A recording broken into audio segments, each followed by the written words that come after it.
Hello MNS aspirant, welcome to dream MNS channel. आज की video में हम डिस्कस करने वाले हैं कि जो कुछ दिन नीट की परीक्षा में बचे हैं उसका यूज किस प्रकार से किया जाए कि आप ज्यादा से ज्यादा अपने पोटेंशियल को यूज कर पाओ। जिसके लिए हमने कुछ इजी स्ट्रैटेजीज इस वीडियो में बताई हैं, साथ में कुछ माइंडसेट के ऊपर भी टिप्स दी गई है। और अगर आप इन स्ट्रैटेजीज को फॉलो करते हो तो 100% इस बात की गारंटी है कि आपको एमएनएस में एडमिशन मिल ही जाए। और लास्ट में मैं कुछ ऐसे पॉइंट भी डिस्कस करने वाला हूं कि जिसको अगर आप ध्यान दे तो आपका 100% चांस है कि नीट आराम से क्लियर हो जाएगा। और साथ में मैं ये भी बताना चाहता हूं कि यह वीडियो खासकर एमएनएस एस्पिरेंट के ध्यान में रखकर इस वीडियो को बनाया जा रहा है कि वो किस प्रकार से अपने नीट को क्लियर करे और साथ में ही एमएनएस की परीक्षाओं के लिए भी बैठ सके। तो सबसे पहले हम बात करते हैं टारगेट्स की। एमएनएस एस्पिरेंट, आपका टारगेट जो सबसे पहला होने वाला है वो है आपको अपना कट ऑफ क्रॉस करना है नीट की परीक्षा में।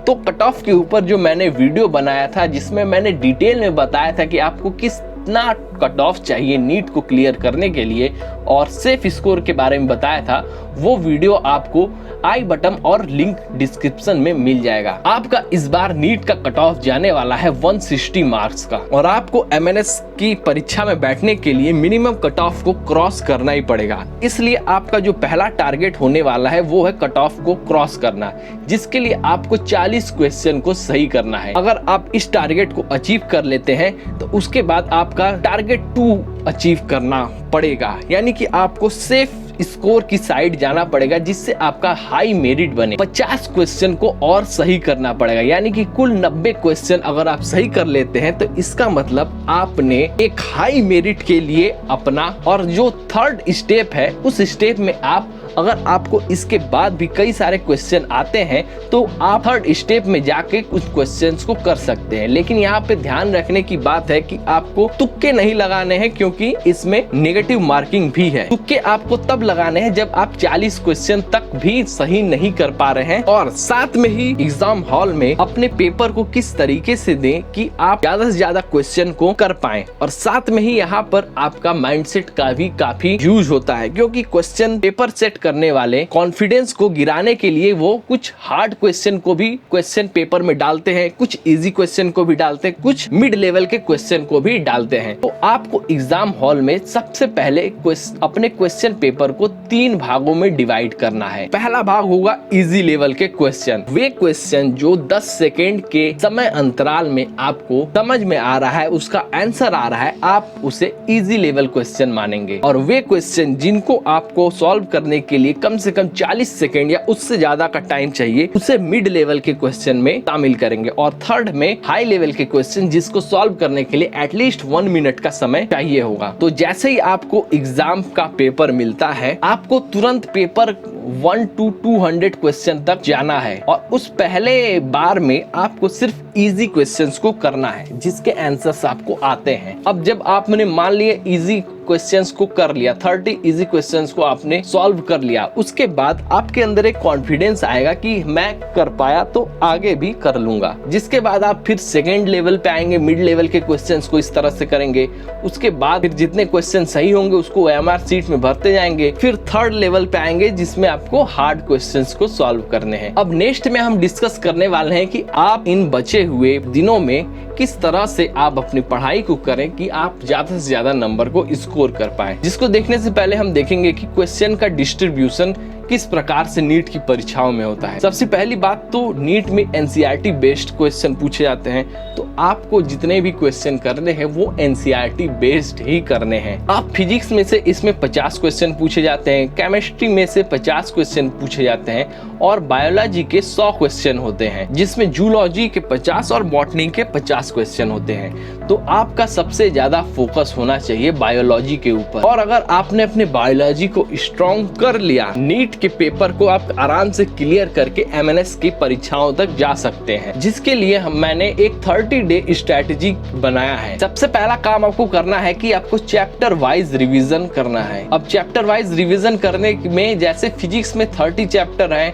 केमिस्ट्री के 30 चैप्टर हैं और बायोलॉजी में 38 चैप्टर हैं। आपको 2 चैप्टर हर दिन कंप्लीट करने हैं रिवीजन के। केमिस्ट्री में भी आपको 2 चैप्टर हर दिन कंप्लीट करने हैं और बायोलॉजी के 3 चैप्टर आपको हर दिन कंप्लीट करने हैं। साथ ही में आपको एमसीक्यूज चैप्टर वाइज जो एमसीक्यूज है उसको भी सॉल्व करना है। फिजिक्स और केमिस्ट्री के लिए आपको एक अलग से नोट बनाना है जिसमें आप सारे फॉर्मूलाज को लिख सके।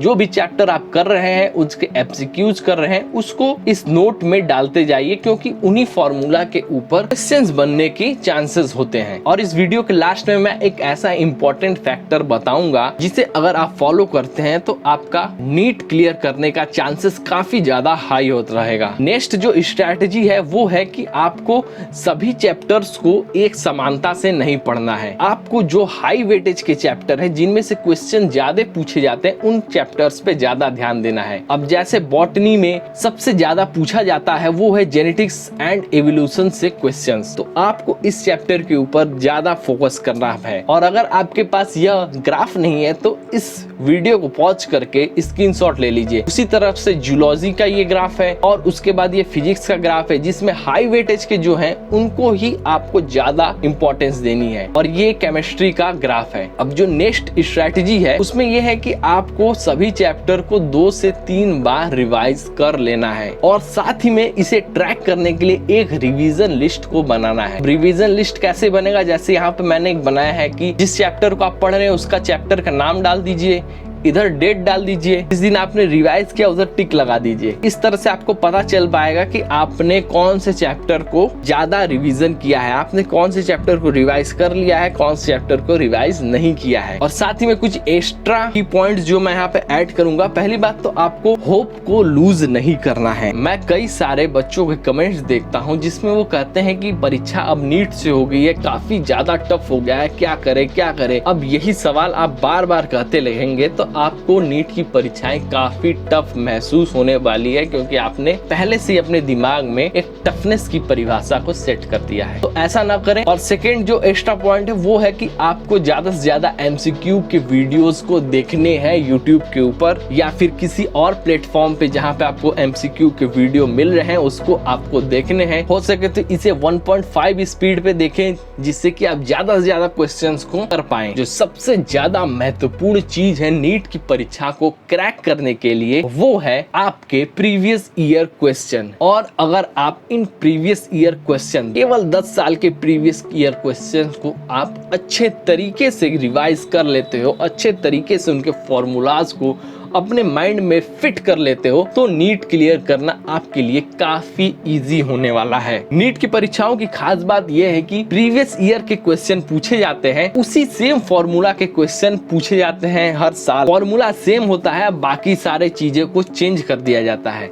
तो इसीलिए मैंने आपको पहले बताया था कि जो भी आप रिवाइज कर रहे हो उसके लिए आप एक सेपरेट नोट का यूज करें, और इस 10 ईयर क्वेश्चन को आप 2 बार या 3 बार तो जरूर से रिवाइज कर ले, और हर क्वेश्चन पे इतना ज्यादा पकड़ बना लें कि अगर उसके आसपास के भी क्वेश्चन आते हैं तो आप आसानी से क्रैक कर लोगे। अगर आप जानना चाहते हैं कि एमएनएस की परीक्षा किस दिन से होगी तो उसका मैंने एक खास वीडियो बना के रखा है, और साथ में ही इस चैनल को आप सब्सक्राइब कर ले। आगे आने वाले दिनों में मैं एमएनएस के ऊपर काफी स्ट्रेटेजिक वीडियो और साथ में ही जो एमएनएस की परीक्षा है पैट और सीबीटी के ऊपर काफी इन डेप्थ नॉलेज वाली वीडियोस अपलोड करने वाला हूं।